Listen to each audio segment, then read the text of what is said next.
ഒരു comedy entertainer ആയിരുന്നു നഗരങ്ങളിൽ ചെന്ന് രാപ്പാർക്കാം. ഇതിൻ്റെ വിശേഷങ്ങൾ പറയാൻ ഇതിൻ്റെ ഡയറക്ടർ വിജി തമ്പി സാർ ഇപ്പം നമ്മളോടൊപ്പം ഉണ്ട്.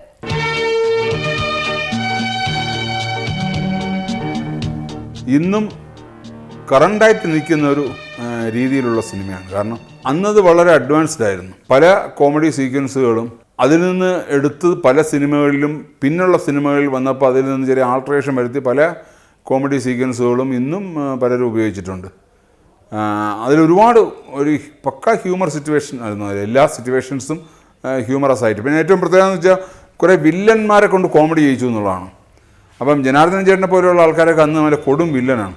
അപ്പോൾ പുള്ളി ഇതിനകത്തൊന്നും കോമഡി റാംബോ ചാക്കോച്ചൻ എന്നൊരു കഥാപാത്രമായിട്ട് അദ്ദേഹത്തിൻ്റെ സഹായികളായിട്ട് അന്നും വില്ലൻ നിലയിൽ നിൽക്കുന്ന സന്തോഷ്, വിജയരാഘവൻ, സിദ്ദിഖ് ഇവരൊക്കെയാണ് അദ്ദേഹത്തിൻ്റെ സഹായികളായിട്ട്. അപ്പം മൊത്തം ഒരു വില്ലൻ ഗ്രൂപ്പ് കോമഡി ലെവലിലേക്ക് ചെയ്യുന്നത്. അങ്ങനെ ആരും ഒന്നും പരീക്ഷിക്കാത്തൊരു സമയമാണ്. ജനാർദ്ദനൻ ചേട്ടൻ പിന്നെ ഒരുപാട് സിനിമകളിൽ ഹ്യൂമർ ചെയ്തു, വിജയരാഘവൻ ഒരുപാട് സിനിമയിൽ ഹ്യൂമർ ചെയ്തു, സന്തോഷ് ഹ്യൂമർ ചെയ്തു, സിദ്ദിഖ് പിന്നെ ഹ്യൂമർ ചെയ്തിട്ട് വീണ്ടും സീരിയസിലേക്ക് വന്നു.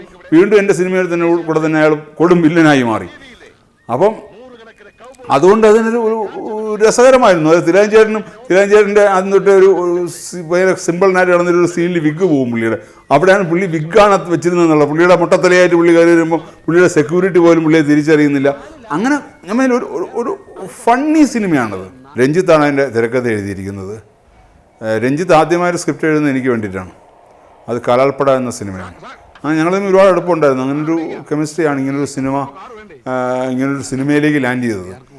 കമ്മിങ് ടു അമേരിക്ക എന്ന് പറയുന്ന ഒരു എഡി മർഫിയുടെ ഒരു സിനിമയിൽ നിന്നുള്ളൊരു ഇൻസ്പിറേഷനാണത്. ആ ഇൻസ്പിറേഷനിൽ നിന്നൊരു മലയാളിവൽക്കരിച്ചൊരു സിനിമയാണ് നഗരം ചെന്ന് രാപ്പാർക്കാം. അല്ല, നായികയുടെ കഥാപാത്രം ചെയ്തിരിക്കുന്നത് സുവർണ, വൈശാലിയായിട്ട് അഭിനയിച്ച കുട്ടിയാണ്. ആ കുട്ടിയാണ് അതിലെ നായികയായിട്ട് അഭിനയിച്ചിരിക്കുന്നത്. വൈശാലി കണ്ട് നമുക്കൊരു നല്ല കാണാൻ നല്ല രസമുള്ള ഒരു കുട്ടി വേണം. പിന്നെ കുറച്ചൊരു മോഡേൺ ആയിട്ടുള്ള ക്യാരക്ടറാണ്. അപ്പോൾ അതുകൊണ്ടൊക്കെയാണ് ആ കുട്ടിയെ കാസ്റ്റ് ചെയ്തത്. അപ്പം ഒരു മലയാള സിനിമയിൽ ഒരു നായിക കഥാപാത്രം അഭിനയിച്ചതിന് ശേഷമാണ് ഈ സിനിമയിലേക്ക് വരുന്നത്. അപ്പോൾ അതുകൊണ്ട് തന്നെ അത്യാവശ്യമൊക്കെ അറിയാമായിരിക്കും എന്ന് വിചാരിച്ചു. അതിനൊരു നല്ലൊരു കോമഡി നല്ലൊരു സിനിമയ്ക്കകത്ത് വരുന്നൊരു കോമഡിയുണ്ട്. അപ്പം ഈ കുട്ടിയുടെ ഒരു സീനിലാണ് ആ കുട്ടി ഭയങ്കര ഡയലോഗ് ജയറാവുമായിട്ട് അവളുടെ ജീവിത കഥ പറയുന്നൊരു സീനുണ്ട്. ഫോർട്ട് കൊച്ചിയിലെ ഒരു വീട്ടിൽ വെച്ചെടുത്തത്. അപ്പം ഫോർട്ട് കൊച്ചി എന്ന് വെച്ചാൽ ഈ താരങ്ങൾ വന്നിരുന്നുകൊണ്ട് ആൾക്കാരിങ്ങനെ ക്രൗഡഡായിട്ട് നിൽക്കുകയാണ്. ആ ക്രൗഡിൻ്റെ ഇടയിൽ വെച്ചാണ് ഷൂട്ട് ചെയ്തുകൊണ്ടിരിക്കുന്നത്. എത്രയൊക്കെ പറഞ്ഞിട്ട് ഈ ഒരു ഡയലോഗും കറക്റ്റാണ് പറയില്ല. കംപ്ലീറ്റ് തെറ്റിച്ച് നശിപ്പിച്ച് അവസാനം ഞങ്ങൾക്കൊക്കെ ഭ്രാന്തായപ്പോഴത്തേ അവിടെ ഈ ആൾക്കാരെ ഒതുക്കാൻ നിന്ന് പോലീസുകാരൻ വന്നു, സാറേ ഒരു ചൂരിലുണ്ടെന്ന് വിളിക്കൊണ്ട് ഇപ്പം ഞാൻ ചത്ത പറയുന്ന ഡയലോഗ് അറിയിച്ചു തരാമെന്ന്. അപ്പോൾ അയാൾക്കൊരു ഇറിറ്റേഷനായി. അപ്പം അങ്ങനെയൊക്കെയുള്ളൊരു പക്ഷേ ക്യാരക്ടറായിട്ട് അവസാനം ഫിലിമിൽ വന്നപ്പോൾ ഓക്കെ ആയി.